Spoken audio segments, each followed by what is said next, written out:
It's Monday, June 10th, and this is the iPhoneography podcast, a special edition. We're talking WWDC. I got my wonderful co-host, Mr. Dave Bodner. Hello, David. Hey, Greg. Greg, we're all excited with intelligence today. Yeah, we are. So, as you could tell, folks, this was not on YouTube because, well, let's just say technical difficulties. But we do have a treat with us. We have an old friend of the show and former Tiny Shutter alumni, Mr. Joseph Ferreira. Hey, Joe. Good. How are you guys doing? Not too bad. Long time no talk. I know. This is great. Yeah, it's like getting part of the band back together again. Putting on an old hat. Player and the drummer. So WWDC, big kickoff today. What did y'all think? Like, anything just jump out at you as far as like, we're not going to cover everything, I don't think, because we're a photography show, and but you know what, anything that really stands out, I don't see why we couldn't talk about it. So I mean, so for myself, I thought it was pretty cool. There was some pretty cool stuff on there. But, you know, we'll just get into a round table here. And Joe, let's start with you. What kind of stood out for you in the announcement? Well, I noticed that they had, they were talking about what's the 2-camera perspective when they're using video? Like continuity? No, parallax. You mean like a parallax? The Vision Pro? The Vision Pro? Well, with the Vision Pro, being able to use different cameras at the same time, that adds sort of a sort of like what the stereoscopic type photographs used to do. Yeah, and Dave, I think you kind of hit it on the head there with parallax. I think that's kind of the term that you know, maybe we're looking for here. But yeah.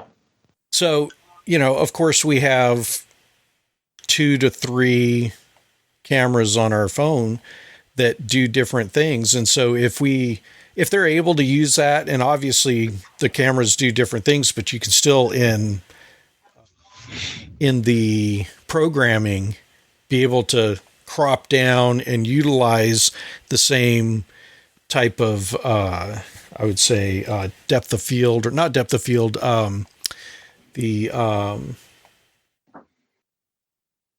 of like the fisheye effects and stuff, finding the sweet spots and then using them together, I think is a good way of being able to do that. So I thought, and then they showed a Canon camera that had that lens, and I was like, that was interesting. Oh yeah.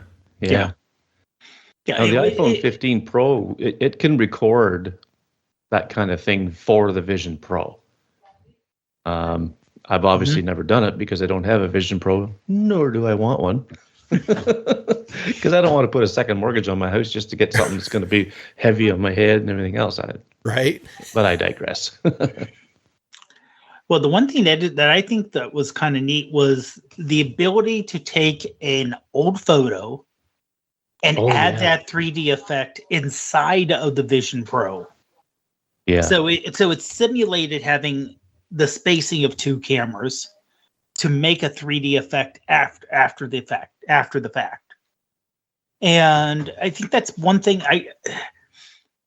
AI was mostly in the second hour.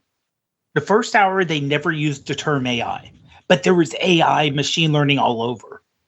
They referred to it as machine learning until they introduced Apple Intelligence. Right. Yeah. Because taking they said right at the beginning that they were going to talk about, you know, the operating systems, blah blah blah, and then we'll talk about the intelligence. They just said intelligence. They didn't say anything to do with AI or whatever. That's how they kind of introduced everything. So, but yeah, and that thing that you just mentioned, Dave, that it does that in Vision Pro. It's kind of like taking a normal picture and being able to turn it into a portrait mode.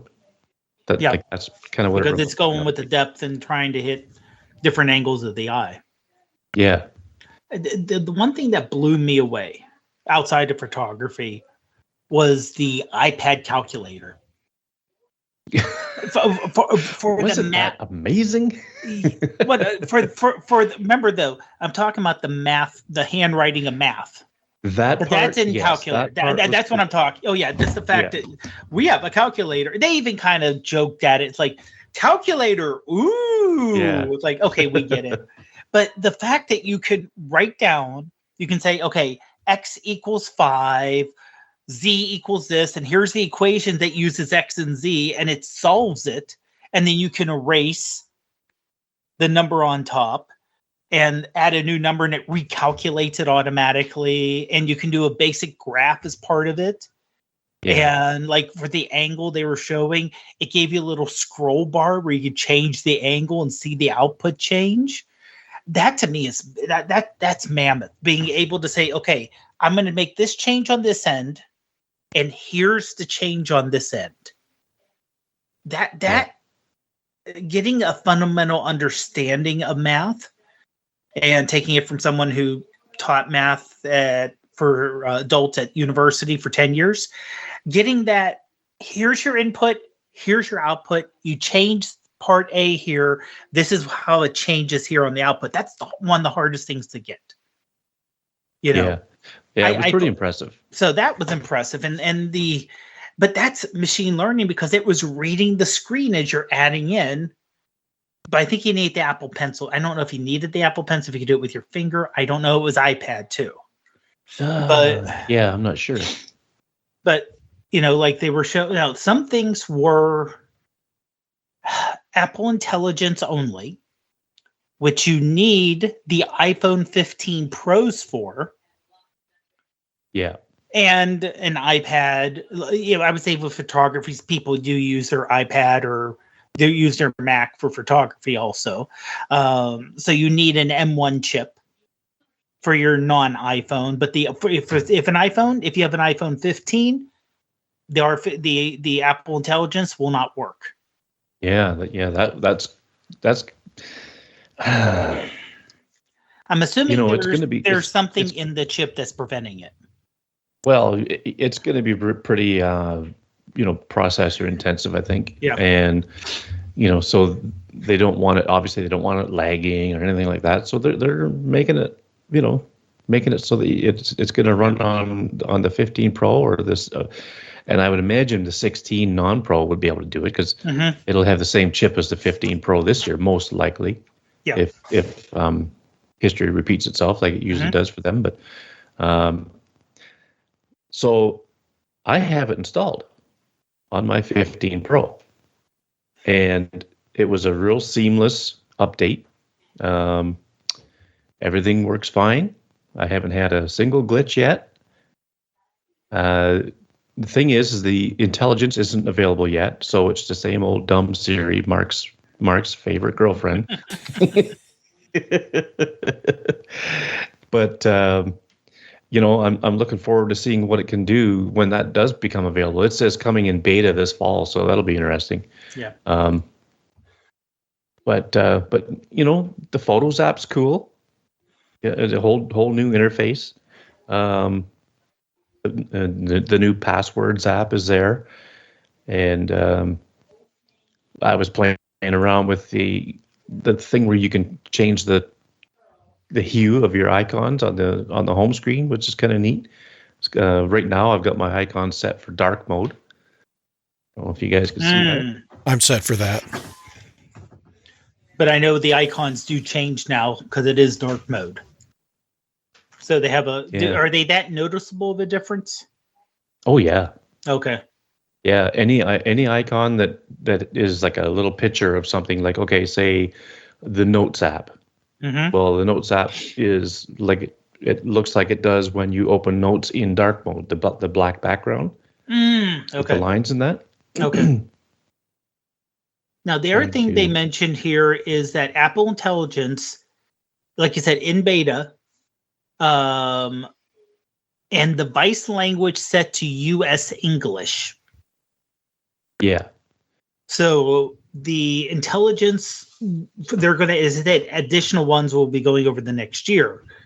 But so if you're using it in French or UK English or Australian English. If for Siri, it won't work. Yeah, probably not, I guess. Yeah, it's only US English, which I think that they're just getting probably the largest audience they can hit. And it's hard. Mm-hmm. Well, it would certainly be a big ask to have all that stuff in, all the the Siri language models that they have now. Mm-hmm. But it's also dependent on even things like ChatGPT. What's available there? I don't know what's available in that other than probably US English, right? So, now, Joey, what are you rocking for an iPhone now? I still have the 11 Pro. Oh, okay. Yeah. So you'll be able to do iOS 18, no problem at all. Yes. But just obviously not the AI thing, which is, I don't know how beneficial that's going to be to me personally either. Right. Other than the fact that Siri might be a little smarter. But, a lot of the things they showed, I don't know how much I would use anything like that. I'm kind of curious to see how well the photo eraser works, because that's part of Apple Intelligence. Oh yeah, let me try something. Which you probably don't. And that is specifically under the Apple Intelligence webpage.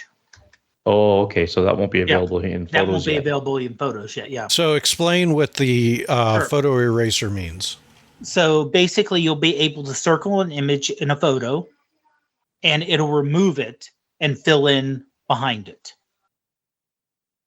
Okay. So, yeah, basically make it look like it wasn't there. It's just like retouch on massively in steroids. Which I imagine it's going to be. It's more like Photoshop AI, where it'll actually, get rid of this, and we'll actually it'll just more than just erase it, but it will try and make it where we fill in the background using AI and try to figure all that out. Yeah, Photoshop had, what was it called? Generative fill? Is it called generative fill, or was it another name? Well, that's in Lightroom. Lightroom's called generative AI fill. Well, Lightroom's got generative erase.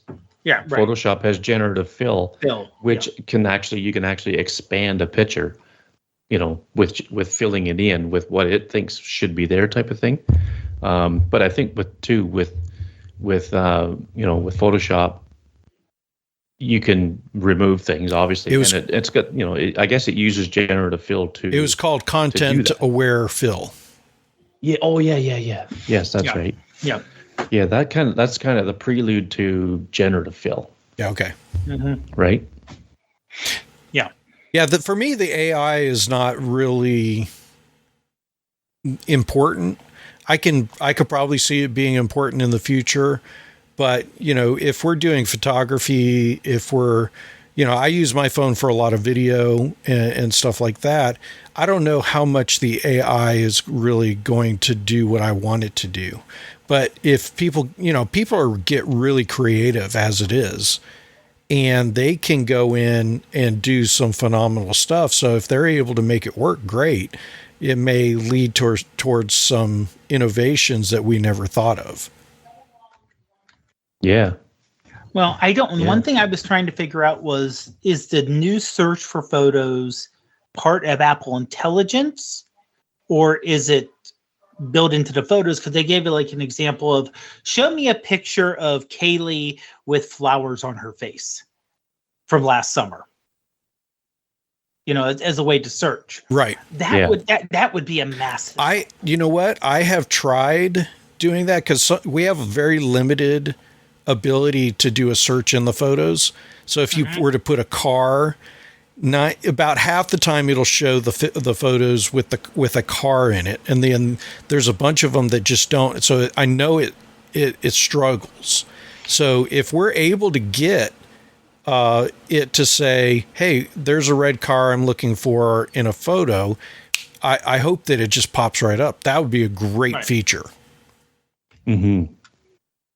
And that's one thing I'm trying to see. Is that included? Is that part of Apple Intelligence and I'm going over the web pages now. Okay, that's okay. There's ChatGPT. It does sound like they're really throwing things together more often, though. So it won't be that they don't want you to think about the AI as being this app, but it's like you'll be in one app and you'll ask a question. It's almost like you verbally using shortcuts, where you could create in shortcuts a little program to combine things and go here and move here and take this from here, or you'll just be able to verbally say it or type it in for Siri, because now you'll be able to type into Siri instead of speaking, and you'll be able to get information out that way. Yeah. And they definitely, like I said, for the creating images, which is kind of a DALL-E thing for ChatGPT, that's definitely not photorealistic. Oh, and no. I think they did that on purpose because they could have made it very photorealistic. So let me read this. It's so under Apple Intelligence, it says delightful images created just for you. It says Apple Intelligence enables delightful new ways to express yourself visually, create fun, original images, and brand new Genmoji that are truly personal to you. Turn a rough sketch into a related image that complements your notes with Image Wand and makes a custom memory movie based on your description, on the description you provide. So it's not like you say, "Oh, I want to draw this," and it's going to search the web and pull up something that is. It's actually creating your own image that you're not going to get copyrighted on. And if you put it in a presentation or something like that, it's saying it's a AI generated image. So the question too is, who owns it? Because eventually we're going to get to the part where somebody says, "Oh, by the way, all those images you created, we own those. So if you still want to use them, here's a subscription," or something like that. They did say that they did say that Apple Intelligence is going to be free to use. Well, Joe's got this look on his face. Yeah, like, there's free to use and there's free to use for commercial reasons. It'll be interesting to see. Yeah. But yeah, the example they give on the website is someone did a rough sketch of an arch. And description of like architecture in India, and you use the magic wand and it says, okay, based on the description on the page and the little sketch I did, create a better image. And the original picture was not bad. Actually, let me see if I can. I'm going to share this with you. Sorry, this is bad. This is bad audio, but. Yeah, here it is. It's saying, it has columns and a dome, and we're going to put something. Oh, boom! Look at that. There's something there. Yeah. Well, if you scroll down on the same page, then this is the apple.com/apple-intelligence. And we'll put a link in the show notes. Yep. And if you scroll down to where. And I want to make sure I'm in the right area here. To make sure. Nope, that's scroll down under. Where's it at? Okay, where it says create expressive images and is like a rainbow brain. It's right underneath what you were doing before. Oh, okay. Yeah. Okay, yeah. If you use the little arrows to go to the far right. Yep. And you can see where it says Katie with stickers on her face. Yeah. So that search uses apparently the quote unquote Apple intelligence. And it says it can find a moment inside a video clip. Which, Joe, I imagine would be great for you for searching the videos that you have. Say, oh, find out when Jim talks about this thing. Yeah, that would be great. You'd have to buy an iPhone 15 Pro. Right. Or an iPad with an M1. Right. Yeah. And same thing, if you go a little further right, you can see the what they call cleanup. Mm-hmm. So that's kind of the, circle. Oh, there's a person in the background. Get rid of that person. Circle. They don't belong. Exactly. Yeah. And I poo-pooed Google for their Pixel 8 thing when they introduced stuff like that, because I'm just having a hard time wrapping my head around that kind of thing in photography. Now, I say that, but I'm going to put on my other face. I mean, I've been using touch retouch for years to take out, like a hydro wire or, a rogue twig in a picture, and if I can take it out and have it look like it never was there, just for the sake of giving me a better image, then I've been doing that. So I mean, who am I to poo-poo? Sure. Whether it's Apple or Google, this kind of thing. Like, maybe I should just stop doing that, because if I'm doing it, whether it's subtly or drastically, I'm still doing it, and it's using AI or whatever. Well, what if it's a competition? And well, then no. Well, you have to be, unless it's a digital image, right, like a digital creation category type of thing, then it's fine. But if it's a photography competition, I think you should have to produce the raw image, if you have it, I guess, to prove that that's the way it is. I think competitions, need to uphold the integrity of photography. Right. Right. I think that's what competitions need to do. But like I say, if it's a digital creation category, then I guess it's anybody's game. Right. Do what you want, right? But I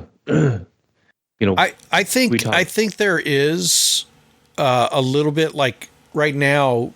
I mean, what is that line? Because people use Photoshop, they use other, I know the age old thing, crop, dodge, burn, all those types of things that go into how much work do you put in and have it be something that's worth, or that is able to be in a competition, versus, now we're going to say, hey, I would like to see a scene where XYZ.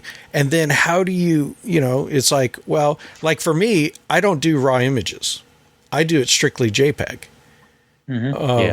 But I can produce a JPEG with the metadata, right? Mm-hmm. So it could say, I took this picture on this day. This is the original photo. I would say for competitions, they have to be very specific now. Right. And they should have been specific all along, because the term "this has been photoshopped" for an image has been around for decades. Sure. And before that, it was airbrushed. But AI wasn't a thing a couple of years ago. Right. So it makes it go from, it makes it more open. Right. But look, I was just on the podcast, Awesome Cast, talking about this literally 10 minutes before we started. And it was a person who, and it's a professor at a local University of Pittsburgh. And he wanted to recreate the comic book scene where Mary Jane sees Peter Parker both out of costume and says, "Let's face it, Tiger, you hit the jackpot." Okay. And he wanted to recreate that using AI describing it. Wow. Okay. Took him 3 days. And I think he said 800 to 900 iterations of prompts to get the image he wanted. And it still wasn't, he said, if I wanted to draw it, it would take me 30 minutes. Right. For me just to go in there and draw and recreate and get the scene in my head out on I imagine he was drawing it on an iPad or Wacom tablet or something like that, not on paper and pencil. But he said, I wanted to see if I could redo it with AI, because everyone's like, oh, just throw it in AI. It's no big deal. And it's a lot of work. It's 3 days. And like you said, all these, okay, change this. Now change this. Now change this. And no, move this around this way. And change this. No, it doesn't look. And so there is skill involved. And But he was trying to recreate a specific scene, not right. Versus, hey, I'm just going to go ahead and say this out. However it comes out, I'm probably going to be okay with it. Well, it was not only a specific scene, but it was a specific look. Right. So he wanted both of them to look early 20s. Uh-huh. Okay. Remember, for those who don't know, the character Mary Jane, the redhead in Spider-Man, was a model in comic book. Okay. And Peter Parker was especially after being bit by the spider, athletic teenager, young 20. He wanted that look, but he didn't want like super big in bulk or her looking super sexualized. So he had to play around. He's like, no, I want her wearing a black tank top. No, de-emphasize this part of her body. Change her hair color. Have them looking at each other. Change your head this angle. It's a lot of skill to get it, to put something just quick and dirty out there. It's going to look like something you've made quick and dirty. Right. So it's kind of like going back 40, 50 years when people started to use electronic musical instruments, not necessarily plug-in guitars, but like synthesizers. Yeah. Okay. If you had a Moog synthesizer and you just wanted to put something cheap and crappy out there, it sounded cheap and crappy. Right. If you knew how to play with it and you were an artist anyway, it sounded different. There was new. It wasn't necessarily trying to recreate or change. It was adding to the palette. Right. So we're just in the beginning process. AI's only been around. The AI that we think of has only been around for 2 years. Yeah. I mean, ChatGPT, the free version of ChatGPT only goes up to 2021. Right. Now, Apple's using ChatGPT 4 for theirs, which is, from what I understand, it's the current one. Like it's up to date or whatever. I don't know. I haven't used ChatGPT a whole lot, but it's still a large language model. So it's more of like if you want to type something up and say, okay, take a look at this and make sure it's written professional. So it'll go behind the scenes. It, because of the large language model, knows what something should look like in terms of writing. Right. And it'll pop it out. Right. Okay. Microsoft has the same thing with what they call Copilot. Used to be Bing AI, but now it's Copilot. For like large companies where you can say, okay, here's an email I want to send out. Tweak it for me and make sure everything sounds good. Or one thing that they're adding to Safari, and I'm trying to see if this is Apple Intelligence or built in, is the ability to summarize. It looks like it is built in, so it's not. So you may have access to it, Greg. I'm not sure now on the beta, but you can go to Safari and say, summarize this web page for me. So if it's a big, long web page, it'll give you a little paragraph that'll summarize the web page. Well, let's see what happens.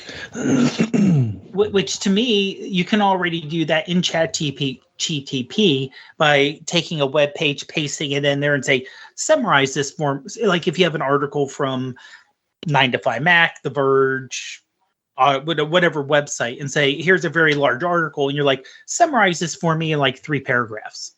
And it'll give you the highlights by summarizing it, just hitting the high points. Well, I don't see it. So wait a minute. What's this?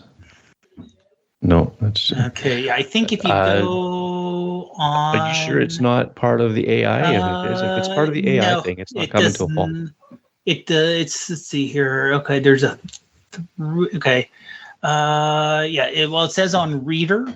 If you go up to the Reader, you get a table of contents and high-level summary. And I'm going to see what that says here. Available in English, until in Canadian English. However, let me see here. This is move. Okay, I'll pick you up. Oh. Hi. Under Apple Intelligence, there's Write. It says Write with intelligent new tools. Everywhere words matter. Right. But this is more under, if you go under the iOS preview under Safari, it actually is listed there. Okay. Introducing highlights, but that's only US English. So that'll automatically detect relevant information and highlight as you browse. So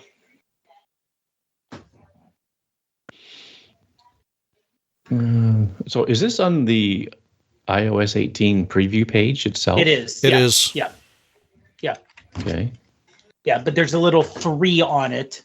So that tells, and that says it's US English, but the smarter redesigned reader should be included. So if you hit the little reader icon, which is in your address bar on the far left, and that'll just kind of strip everything down, give you a summary on top and a table of contents, and get rid of any kind of extra fluff.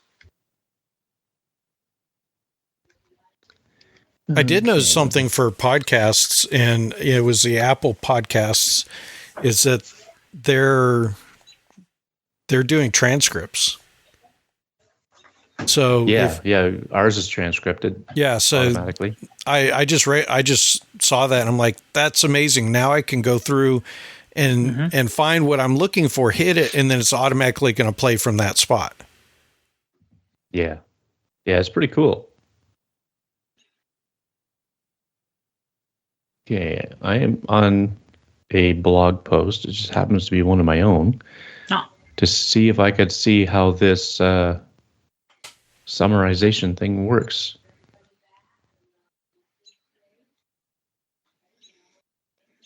But I ain't seeing it, so I wonder. No. And it may not be available on all the web pages.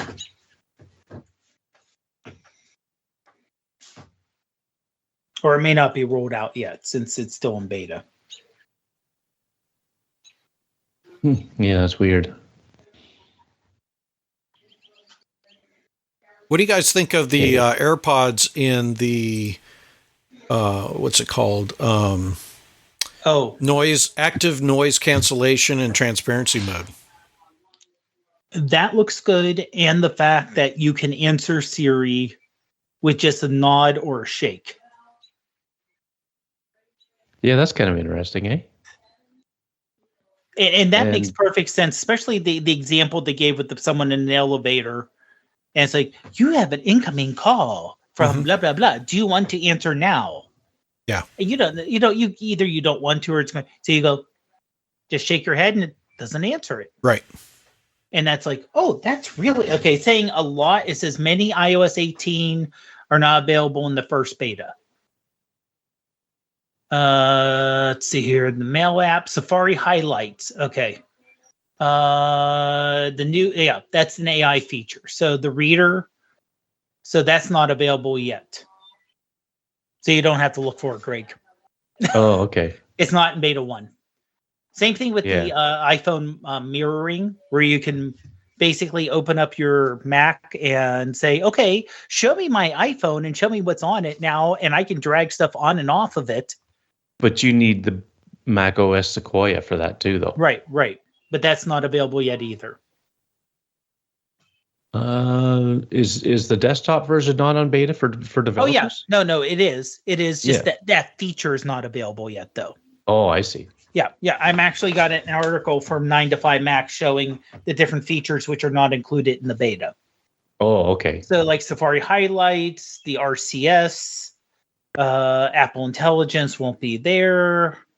Let's see here. Yeah, the iPhone mirroring, the Vision Pro with the panoramic Mac virtual display are not a bit that none of those are available yet.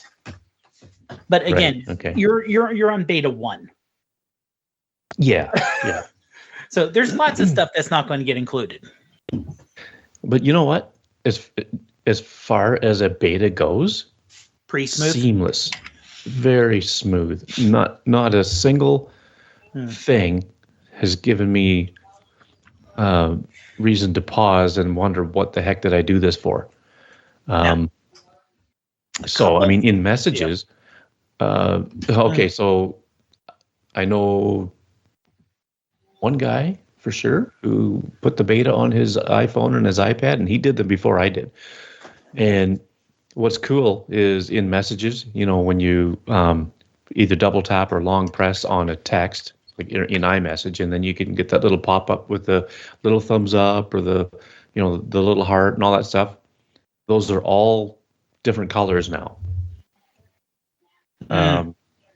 So I will pull up a message here and show you what happens. Oh, so just looking up and seeing about the features. Oh, that's nice. Yeah. Elon said, but now you can get them to do things. Right. Well, not those per se, but if you put an emoji in a message, yep, you can give it the same things like to do like you can with a word. Like if it's a blows up thing, it'll just the emoji will kind of just blow up and then come back, or it'll bounce. There's different things like that you could do in messages, like in iMessage, that weren't there before. And I mean, a lot of this stuff's gimmicky. I mean, but that's marketing, and that's a reason why there's like over 80 some odd % of the teenagers in the U.S. that have iPhones. Right. Now, the big deal was the keynote speech today. Oh, go ahead. I got stuff on that. Okay. Well, I was saying, now, if you want to do a little bit deeper of a dive, the platform State of the Union is also available on Apple's website. That isn't the flashy end users. That's more for the developers themselves. Yeah. After all, this is a developers conference. And I'm also curious to see what can be kind of teased out that's somewhere in the code to get ready for the iPhone 16 and 16 Pro, that they have to kind of hide in the code to get it to work for hardware that isn't released yet. You're talking with iOS 18. Yeah. But Joe, what were you going to say? Okay, from a video standpoint, I didn't watch last year's WWDC, but this one in particular caught my eye because I think there was a lot of what I'm assuming, and this is how I would have done the production of it, that this was all done in a studio for the voiceover part, and then they went back and recreated their voiceovers in different rooms. So if you watch it, the audio quality to me was very much studio quality audio. There wasn't a lot of ambient noise. It didn't sound like they were outside. They weren't in a room where they were getting echo. So that was my immediate thing, because I'm a sound guy, and I'm very conscious about the videos that I make, because I have to put stuff on the floor to keep the sound from bouncing, all of that. Mm-hmm. I was listening to it because I've done this with some of my videos, is that I will have them go up and use a microphone, and then they go back and recreate it, and I marry their audio with the video. And so to me, that I was definitely, that was the first thing that caught my ear, was like, this is really good. This is really, really good. And I can't imagine how many takes they would have had to take to get it right, because they're not professional audio people. They're not professional voiceover people. And so I was like, I would have sat them in a room with a script and had them give different takes, find the best audio that it took to do it, go out into the field and have them repeat what they just said, because your eye doesn't have to see if it's absolutely perfect, because your ears and your eyes work together, and sometimes you can look over any mistakes that might be there, but they're working with very good technicians. So that to me, I was like, man, I got to talk about that, because if you go back, now that listen to it, watch what's going on. There's a lot of cutting away and a lot of coming back. That's what I use if I have to cover a mistake, or if I don't have a good visual for the audio. And so I will move it to something else to take away the look of that. So I just had to say that from a video perspective. And then, I know you guys are probably like, wow, I didn't even think of that. Yeah. Well, I kind of did think of that a little bit. Okay, first of all, no microphones. Right. In view at all. Right. Even the wide shots. Right. Where you could see the person standing there, yep. And there's at least their height or more above them. Greg, I'm going to throw something else at you. I'm going to throw something else at you. Who's to say they were in an actual room? Oh, yeah. It could have been all green screen. Yeah. Yeah. Oh, yeah. I mean, chances are they were in... like the Steve Jobs Theater. Yeah, like Craig was probably standing in that round foyer. As a Tim would have been standing on the roof when he was up there, and as a video guy and a photographer guy, the outside and the inside were, whenever you're taking a picture inside of a room, the outside's going to be overblown. If you're trying to take a picture of the outside, the inside's going to be underdeveloped. But let me throw this back at you. Okay. It was all shot on iPhone 15 Pros in Apple Log. Okay. So I think retaining that stuff, the inside and outside detail was probably somewhat easy for them, because even the drone shots were shot with an iPhone attached to the drone. Sure. All that was in the small type at the end. That's great. I love that. It was all shot. Mm-hmm. Huh? I said, I love that. I love the fact that they did that. That to me speaks to the craft of what they're selling. And that's what I do all my video stuff on is iPhones. Yeah. Yeah. And I know when you do Apple Log like that in ProRes, I mean, okay, I can't speak from personal experience because I haven't shot with that before because I'm not a big video guy, but people that have, YouTubers and whatnot, they show how it looks and before and after the grading, and it's pretty good. Like, before the color grading, it's very flat looking, but you could pull the detail out of the highlights and shadows like nobody's business. Right. So I don't know how much green screen they probably used. Obviously, the outside, they were outside.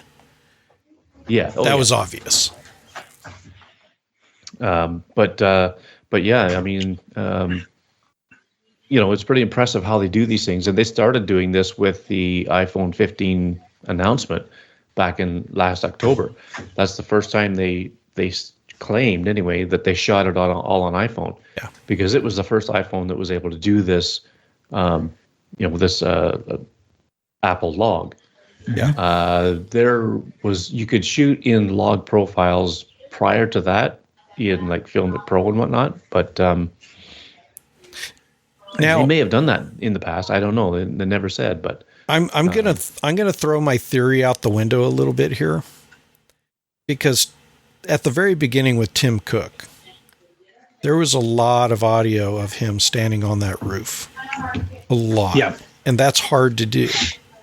So you may have a lot of that not spatial audio. What's it called?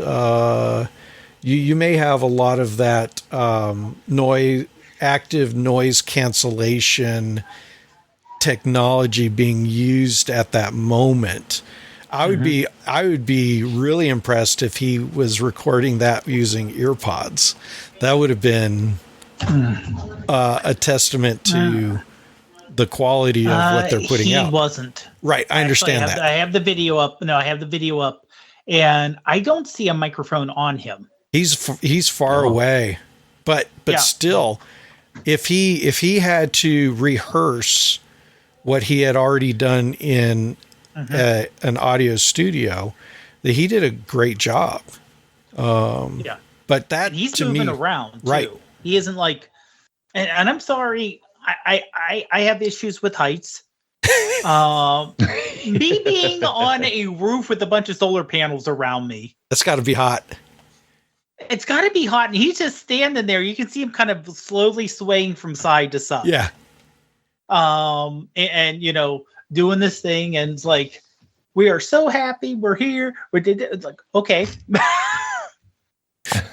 I have to say that, you know, the quality output of what they did in the audio and the video, they did a very good job. If they did it all on iPhones, I'm, super happy for that. And if they did go into a studio and then they brought the audio with the video together, I said, that's great, because that shows the ingenuity of what you're able to do with an iPhone. People think you need a very expensive camera and studio setup to do these types of things, and it's not true.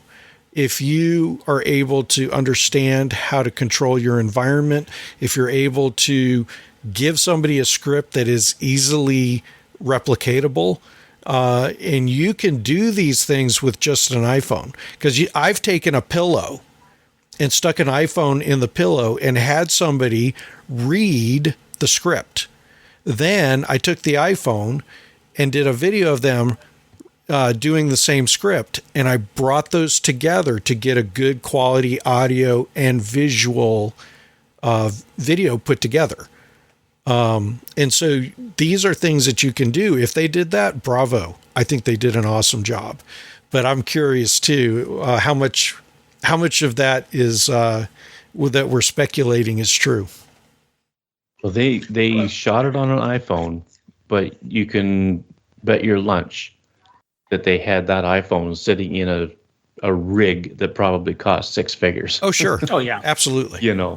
And so as far as the audio goes, I think you're right about that. I think they did voiceover, and for all of it. Mm-hmm. I would not be surprised. Let's put it that way. I've seen nothing to confirm that, but I would not be surprised if that's exactly how they did it. Because to use the voice isolation, they would need a microphone to talk into for that to happen. Right. Right. Like I've got voice isolation on this iMac, and let's see, it is actually, I'm using standard. So if I was to switch this to voice isolation, you just tell. We just lost you. But I guess it isolated your voice right out of the podcast. Yeah. Yep.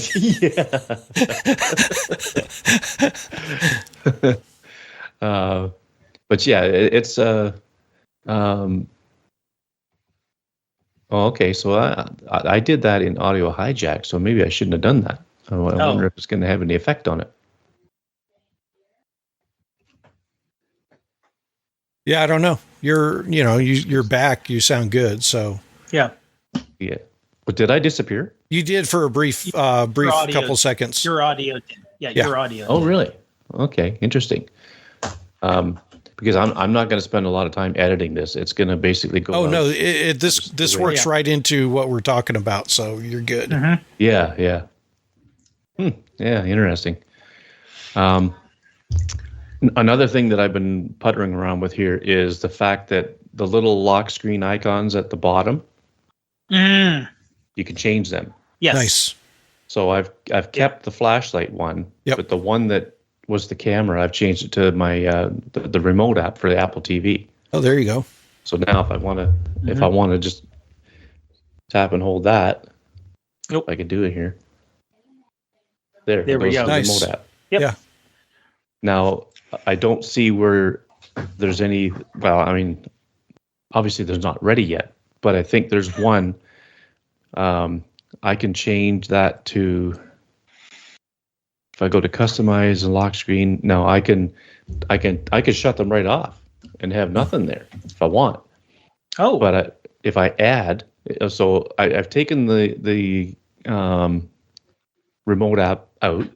Now I've got a chance to add something new. So there's all these different choices, and the audio listeners won't be able to see this, but I'm showing the guys on video here. Wow, there's tons of choices. I can ping my watch. Mm-hmm. I could just long press on that on the lock screen, and my watch will go beep beep beep wherever it is. It's got the wallet app, tap to cash. I don't even know what that is because I don't know if that's available in Canada. The Apple Wallet accessibility feature Apple Wallet allows you to tap somebody else's phone without giving them your phone number, so that you can send Apple Pay. Yeah, like Apple between Cash, people, right? Yeah. It's without having to give them their your phone number, email address, or phone. You just kind of get close and go transferred. Yeah. Between Apple. It's near field communications. Yeah. Yeah. Well, we have Apple Tap to Pay, what's it called? Yeah, Tap to Pay on iPhone. That just came to Canada about a week ago or so. So we have that, but we still don't have Apple Cash. Okay. And a lot of that's legal reasons and working with the banks and different regulatory. Yeah. Oh yeah. Too, unfortunately. Yeah. But there's a lot of different, like I could put dark mode down there. I could put a timer. But there is one that says open app. So I've got that set. Now, if I tap that, it doesn't do anything. But that's probably because the app developers have to enable that to be able to happen in their app. So, and I'll put $5 on the table right now that says Halide. It's going to be the first one to do it. But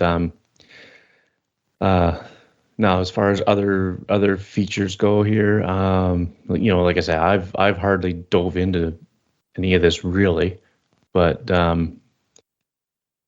any app I've tried so far works fine. Supposed to be able to do like hiking trails and stuff in the Maps app. Mm-hmm. And customized hiking and walking trails. Yeah, so I mean, I haven't seen any of that. No, I don't even know. Maybe that's one of the things that's not available yet. I don't know, but I don't see anything here that would include that. There's supposed to be like a topographic map, which I don't see it yet. So maybe that's another thing that's coming this fall. Camera app, I didn't notice anything really too different. I'm just taking a look here.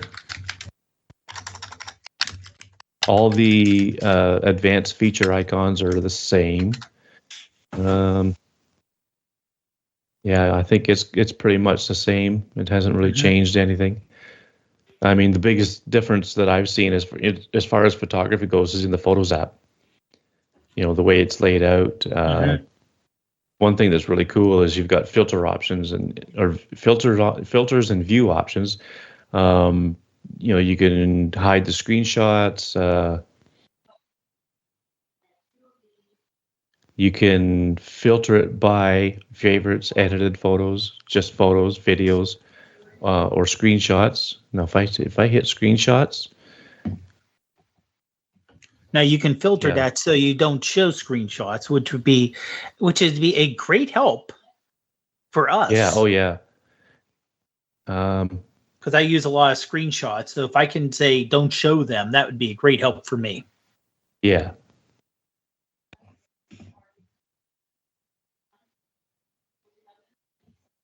Yeah, so it shows and hides the screenshots, I think, by the looks of it. Either that or it's just showing all screenshots and then hiding. Yeah. Or, I don't know. I got to look into this because I'm going to watch the keynote. It's brand new. Because, it's brand new. They go through things pretty quick. Yeah.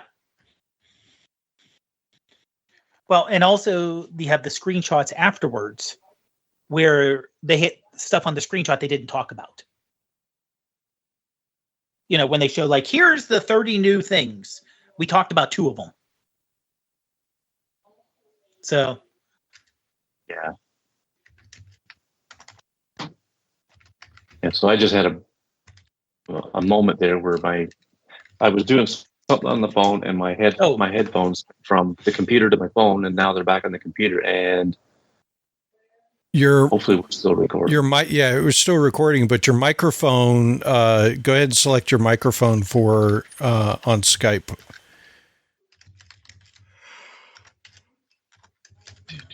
Or because it jumped to, I think, your my AirPods? Something like that. Yeah. Okay. Yeah, you definitely sound like you're in an empty room. Yeah, it says default device. Okay. That should be better. Yep. There you are. Excellent. Boy, the audio on this is going to sound so janky when it comes out. Just like I say, I don't want to sit here for 3 hours. You don't have to apologize to anybody. They're here for the ride. Yeah. Okay, so listeners, forgive me for all this because my Zoom subscription ran out, and I don't want to pay over $200 a year for that anymore.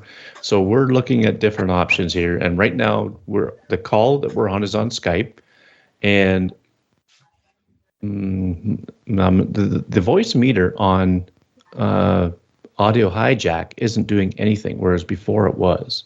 I'm still recording. Okay, that's good. Because I don't know why this is acting up like this, but well, let's just keep going. I'll send you the audio. It says it like it shows that it's not recording because the time stopped. Yeah. Anyway, thank God for you, Joe, because this is going to be something else. But anyway, but yeah, so I mean that's why things are going all over the map tonight, because it's all going to be it's going to be a real experience, that's for sure. But anyway, okay, so anything else that kind of stands out to you guys that you want to mention real quick before we wrap it up? No, I think we hit all the high notes, at least that we could know. I mean, like you said, I was doing it. I had this on in the background when I was at work today. By the way, this is one of the longest keynotes since I think pre-pandemic. Yeah, it was a good hour and 45 hour and 50 minutes. Yeah, because since the beginning of the pandemic, and they had to do a lot of virtual and a lot of taped, they've been a hard hour out. It's been a while since we've had a 2-hour keynote. Yeah. So they were going on for a while. Yeah. Well, they had Mac OS. Oh, lots to do. Yeah. Yeah. Yeah. Like watching a movie, though. But they even had a section dedicated to home and audio. Yeah. Where they talked about the home or the AirPods and stuff like that. And I don't recall seeing that in WWDC before, where they had that separated out. So that was interesting. But anyway, well, I think we'll wrap it up. And, thanks, Joe, for coming on. Thanks for inviting me. Yeah. And of course, doors always open, whenever you want to come on and shoot the breeze. And And Dave, thank you for coming on an off week of our regularly scheduled programming. And always fun. Yeah. So, Joe, we've kind of gotten away from this thing where we tell people where they can find us, but that's for Dave and I. But for people who they don't hear from regularly, we'll still ask, where can they find you? Well, I'm not much on a social media platform, so if you try to follow me, that's going to be difficult. But I told you guys earlier that I started a podcast, and it has to do with a biblical worldview and mental health, and it's called the Encouragement Now podcast. And so if you want to check us out, go ahead and do that. So encouragementnow.com, but it's the Encouragement Now podcast, and that's where you're going to find me. Cool. Yeah, I think I'm going to look that up. So Dave and myself, our links are in the show notes as always, and we'll put a link to that too in the show notes, Joe. And thanks everybody for listening and putting up with our confusion at times here. But we hope we brought you, a little bit of information about what's coming up on the iOS side. A lot of it's going to be similar in Mac OS and, well, maybe Mac OS, but in iPad OS for sure, I think. And we never even touched on the Watch OS, but I don't think there's a lot there to be too excited about. Anyway, thanks a lot for checking out this episode, folks, and I guess we'll see you all on the next one.